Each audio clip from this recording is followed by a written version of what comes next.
আমার আজকের recipe green চাটনি বা ধনেপাতা আমলা চাটনির রেসিপি। এটা শীতকালে একটা মুখরোচক চটজলদি একটা রেসিপি। নমস্কার বন্ধুরা, কিচেন কাবিংসে সকলকে স্বাগত জানিয়ে হাজির হয়ে গেছি একটা নতুন রেসিপির সঙ্গে। সেটা হলো আমলা ধনেপাতার একটা চাটনির রেসিপি। এটা যে কোনো সিঙ্গাড়া, চপ, ভেজিটেবিল চপ কিংবা ইডলি, ধোসা সব কিছুর সঙ্গেই কিন্তু, তান্দুরি সব কিছুর সঙ্গেই কিন্তু দুর্দান্ত লাগবে। তাছাড়া সর্দি লাগলে নাক দিয়ে হয়তো কন্টিনিউ জল পড়েই যাচ্ছে, এটাতে কিন্তু বিশাল কাজ করবে। এটা ভিটামিন সিতে সমৃদ্ধ একটা রেসিপি। তাহলে দেখতে থাকো, সঙ্গে থাকো। আমি এর জন্য নিয়ে নিয়েছি এক গোছা ধনেপাতা, আর নিয়ে নিয়েছি 4টে কাঁচা লঙ্কা, আর এদিকে নিয়ে নিয়েছি 2টো আমলকি আর একটা পেয়ারা। পেয়ারা, ধনেপাতা আর আমলকি এগুলো সব কিছু, আর কাঁচা লঙ্কা, এগুলো সব কিছুর মধ্যেই কিন্তু ভিটামিন সিতে ভরপুর। ধনেপাতা কিন্তু খুব মুখরোচক একটা চাটনি হয় ধনেপাতা দিয়ে। আর নিয়ে নিয়েছি গোটা জিরে, আর 1 ইঞ্চি মতন আদা, আর 3-4টে রসুনের কোয়া। এবার চলো চাটনিটা বানিয়ে নেওয়া যাক। এখন আমি এগুলোকে চপ করে নেব।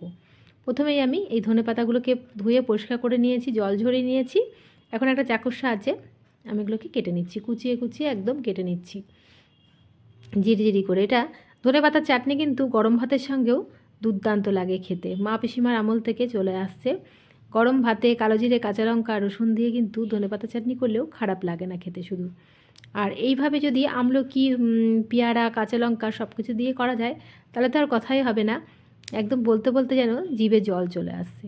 এরকম একটা চাটনি থাকলে যে কোনো শীতের সন্ধ্যায় চপ, তারপরে সিঙ্গাড়া, যে কোনো তান্দুরি, ইডলি, ধোসা সব কিছুর সঙ্গে কিন্তু এই চাটনিটা দারুণ জমে যাবে। এটা খেতে খুবই মুখরোচক হয়, একদম জিভে জল চলে আসার মতন। এর জন্য নিয়ে নিয়েছি আমি 3-4টে কাঁচা লঙ্কা নিয়ে নিয়েছি। আর পেয়ারাটাকে আমি একটা ফালি করে কেটে নিচ্ছি, পুরোটা দেবো না, পুরোটা দিলে কিন্তু আবার ভালো লাগবে না। আমি একটা সরু ফালি করে আমি কেটে নিচ্ছি, বাকিটা অন্য কাজে লাগিয়ে দেবো। এবার পেয়ারাটাকে আমি পিস পিস করে কেটে নিচ্ছি। এভাবে পেয়ারা, আমলকি, ধনেপাতার চাটনি কিন্তু দারুণ লাগে খেতে। আমি এর আগে আমলা ধনেপাতার চাটনি করেছি, এর সঙ্গে কিন্তু পেয়ারার চাটনি করলে, পেয়ারা দিলে দারুণ লাগে খেতে।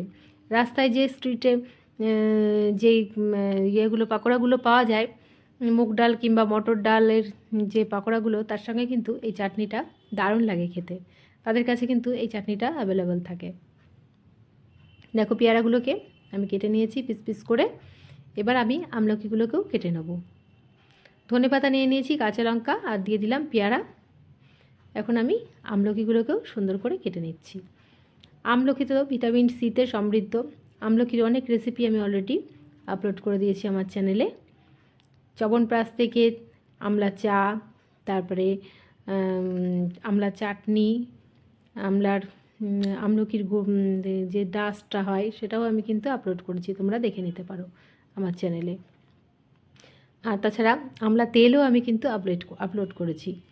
এটা ভিটামিন সিতে ভরপুর। চুলের জন্য যেমন এটা কাজ করে, তেমনি স্কিনের জন্য খুব ভালো কাজ করে। আর তাছাড়া সর্দি লাগার, ঠান্ডা, সর্দি, কাশি সব কিছুতেই কিন্তু দারুণ কাজ করে।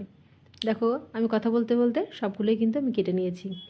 এবার এই আমলকিটাকেও আমি কেটে নিয়েছি। 2টো আমলকি আমি দেবো, বেশি দেবো না, তাহলে কিন্তু খুব টক ভাবটা বেশি চলে আসবে। তবে পরিমাণ অনুযায়ী এটা দিতে হবে। যতটা ধনেপাতা থাকবে সেই পরিমাণ অনুযায়ী আমি 1 গোছা ধনেপাতা নিয়েছি, তার জন্য আমি 2টো আমলকি নিয়ে নিয়েছি। ধনেপাতা বেশি হলে আমলকিটা তুমি 2টোর জায়গায় 3টেও দিতে পারে তোমরা। দেখো আমলকিগুলো কেটে নিয়েছি। এবার আমি এগুলোকে একসঙ্গে ব্লেন্ড করে নেব। আর দিয়ে দিচ্ছি গোটা জিরে এর মধ্যে, আর দিয়ে দেবো একটু স্বাদ মতন লবণ দিয়ে দেবো, আর দিয়ে দিচ্ছি 1 ইঞ্চি আদা টুকরো আমি কুচি কুচি করে কেটে রেখেছিলাম, আর 3টে রসুনের কোয়া। নিরামিষের দিনে করলে রসুনটাকে তোমরা স্কিপ করবে। এবার আমি দিয়ে দেবো এর মধ্যে স্বাদ মতন লবণ, আর একটু জল দিয়ে নিচ্ছি। লবণ আর নুন ঝাল মিষ্টির ব্যালেন্সের জন্য একটু চিনি দিয়ে নেবো। দিয়ে দিচ্ছি একটু স্বাদ মতন লবণ, তোমরা এখানে বিট লবণটাও ইউজ করতে পারো। আর এর মধ্যে দিয়ে দেবো একটু চিনি, নুন ঝাল মিষ্টি ব্যালেন্সের জন্য দিয়ে দিচ্ছি চিনি। চিনিটা না দিলে কিন্তু এর স্বাদটা আসে না। এবার আমি ব্লেন্ড করে নিচ্ছি। খুব সুন্দর করে ব্লেন্ড করে নেবো, একদম মিহি করে, যাতে একটা মানে না দানা থাকে আদা বা রসুনের কোয়া না থেকে যায়, সেভাবে একদম পেস্ট করে এটাকে মিহি পেস্ট করে নিয়েছি। এবার আমি একটা বোলের মধ্যে এটা ঢেলে নেব। দেখো রেডি আমার আমলকির চাটনি। এবার আমি বোলের মধ্যে এটা নিয়ে নিচ্ছি। এটা যে কোনো সিঙ্গারা, চপ, ইডলি, ধোসা সব কিছুর সঙ্গে কিন্তু দারুণ লাগবে, গরম ভাতেও কিন্তু এটা ভালো লাগবে খেতে। রেডি আমার ধনেপাতার চাটনি। আশা করছি তোমাদের সকলের ভালো লেগেছে। তোমরা অবশ্যই একবার এইভাবে আমার মতন চাটনি করে এই চাটনির রেসিপিটা চটজলদি বানিয়ে ফেলো। ভালো লাগলে একটা লাইক, কমেন্ট, শেয়ার করার অনুরোধ থাকলো। পাশে থাকা বেল আইকনটি প্রেস করে সঙ্গে থাকবে নেক্সট রেসিপি দেখার জন্য। আর ভিডিওটি স্কিপ না করে লাইক দিয়ে দেখা শুরু করো বন্ধুরা। আর যারা আমার সঙ্গে আছো তাদেরকে জানাই অসংখ্য ধন্যবাদ, আর নতুন বন্ধুদের জানাই সাদরে আমন্ত্রণ।